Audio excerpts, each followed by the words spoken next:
Thank you for watching, liking, commenting, sharing, and subscribing right now. Hello, Galaxy. I'm Chewbacca, and this is the Locker Gnome Daily Report, or TLDR for short, your daily dose of tech news, gadget views, and other stuff you Wookiees can use.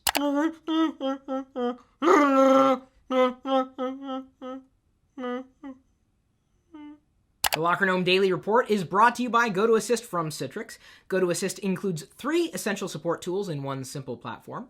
You can easily log incidents and track resolutions from the GoToAssist service desk, identify issues to fix with GoToAssist monitoring, and provide live or unattended support from anywhere with GoToAssist Remote Support. For a free 30-day trial, visit GoToAssist.com, click the Try It Free button, and use the promo code Pirillo. A new version of Skype has been released for iOS, and now you can use it to manage all of your Microsoft Messenger contacts. You can also manage your Outlook contacts. Outlook.com, not to be confused with the desktop version of Outlook. And I know you guys probably use Skype, but when was the last time you logged into MSN Messenger? Which I guess is also the same as your Xbox Live. I want one place to go for all the Microsoft contacts that I have. Please. That seems to be new too. They're putting ads in the iOS version of Skype? You know, it's not wise to upset a Wookiee. If they had ads in there all along, I wouldn't be as bothered as I am. It's just that I wasn't expecting to see an ad in Skype. Oh well, there's always Google Talk. How to troubleshoot PC problems on vacation. You've gone on vacation before, haven't you? And have you ever run into a problem that wasn't there on vacation, it was somewhere else? You could use software to troubleshoot that problem remotely. Although I gotta tell you, I had one hell of a time trying to troubleshoot my brother's internet connection issue that I referenced in a vlog the other day. That's one thing it's very difficult to do with, even with a strong network connection on your end. If you're trying to troubleshoot someone else's internet problems remotely, it can be trying. I'm very grateful though that I had GoToManage to rely on, otherwise I wouldn't have been able to help at all. And so it begins. Why I downgraded from Windows 8 to Windows 7. I didn't write this, by the way, but I quote, Windows 8 just lacked the visual polish that I was expecting. I know it's the first release like this, but Windows Phone 7 was also a debut, and I feel like the new design language was implemented much better on the mobile platform. With that, I happen to agree. Why didn't Microsoft take the elegant Windows Phone experience and blow that into a tablet? That would make me happy. Even if it was nothing like Windows, at least the experience would have been good with a touch computer. Have you guys been getting along okay with Windows 8? Have you even bothered to upgrade? Are you excited about it? I think the newness is kind of worn off. I'm not really hearing a lot about it. Certainly not as much as I'm hearing about Android. Microsoft just seems to be no longer part of the conversation. This Galaxy Note 2 is every bit a personal computer as a PC. Just look at that gigantic screen. Of course, it's not as gigantic as one of my 30-inchers, but who said that size matters? It's what you do with it that counts. New devices for children. Are these tablets for kids just toys? I tell you what, I'd have killed for something like that when I was a kid. We were lucky to have anything. Cartridges were expensive. Certainly, actually, they're still expensive. Why would you buy a system that took cartridges?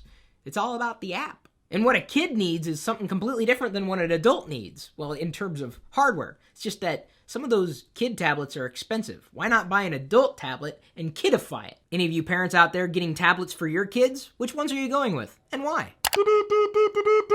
This just in, my iCloud data restore finally completed this morning. And I'm happy. I'm back up and running. Except I still do not have a new iPhone case. I shouldn't shake that around until I do have a case. You guys have made so many great recommendations. It's just that you've made so many great recommendations. What case should I get for my iPhone? Does Wi-Fi in your house suck?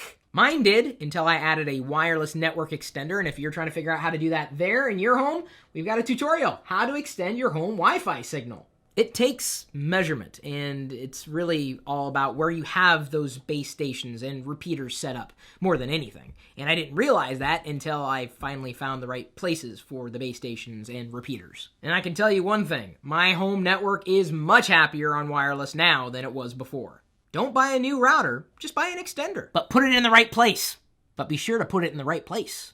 How many steps have you taken today? I think I've done, I don't know, I don't really count how many times I take a step. That's where the Fitbit may come in handy. But which one should you get? The Fitbit 1 or the Fitbit Ultra. The advantages of a Fitbit 1 include a silent wake alarm, syncing to Bluetooth 4.0 devices, and being water resistant. The Fitbit 1 may have won this round. I still need to get one, though. Either one of the two would be fine for me. I don't want to know how much I'm not active. It's too bad I can't burn just as many calories by doing this. I mean, in conjunction with my other fingers and thumbs. Typing. It burns calories, but not many. The real rundown of the Kindle Fire HD shows definite promise. I got a Kindle Fire last year. I unboxed it live here on YouTube, and that video is still up. I don't know if I'm going to get any of the new Kindles, though. Should I? I mean, would you watch that unboxing? Are you interested? Seems like a lot of people are. I mean, the new Kindle Fire definitely boasts some improvements. I would like to see one and feel one in person. Yes, feel one. Because I really didn't like the fact that the first Kindle was just so stuttery. Still, a lot of people interested in the Kindle aren't really looking at performance. They're looking at the service that Amazon provides. Is one of the new Kindles on your wish list? Windows Blue is Microsoft's future low-cost OS with yearly updates.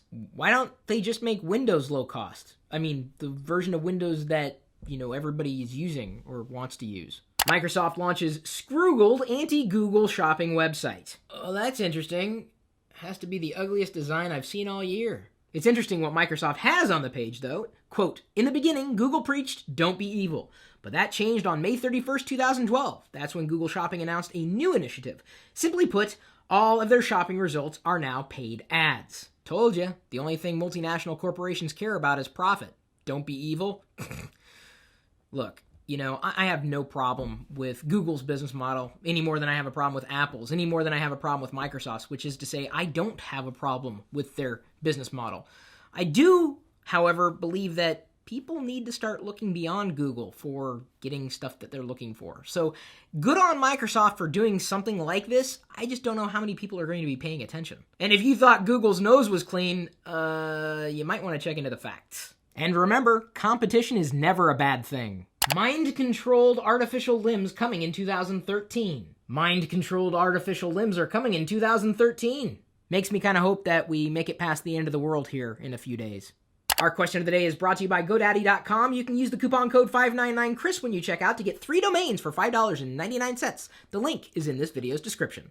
Here's a good one from YouTube. Alexander Sigworth asks, what's the difference between iCloud and Google Docs? Well, Google Docs is more like Google Drive with some document editing capabilities, and that's pretty much it. I mean, you could store files in Google Drive, but Google Docs is a part of Google Drive, and you could use it to edit files. In fact, they just released an update to their iOS app today, which I love. I live in Google Docs. It is my default word processor, presentation editor, as well as spreadsheet manager. iCloud, on the other hand, is a greater suite of services which really doesn't include document editing. You can store your documents on iCloud or through your iCloud account, but also through iCloud you could back up and restore your iOS data. Look at all that stuff you can synchronize and manage through your iCloud account. The good news is they're not mutually exclusive. Google Docs for document editing, iCloud for backing up your iLife. And I don't mean the iLife software, I mean your Apple connected life. Everybody should have an iCloud account. Just like everybody should have a Google account. Just like everybody should have a Microsoft account. Just like everybody, the list goes on and on. I'm going to be traveling tomorrow, but I will do my best to produce another Locker Gnome Daily Report for you on the road. Yeah, I get paid to do speaking engagements. I'm going to be talking about how to make a really, really, really good app to a handful of students on the other side of Washington State. So thank you for all your attention. Thank you for sharing this video and all the content we are creating for you on LockerGnome.com with all your friends and possibly even your enemies. We'll see you later.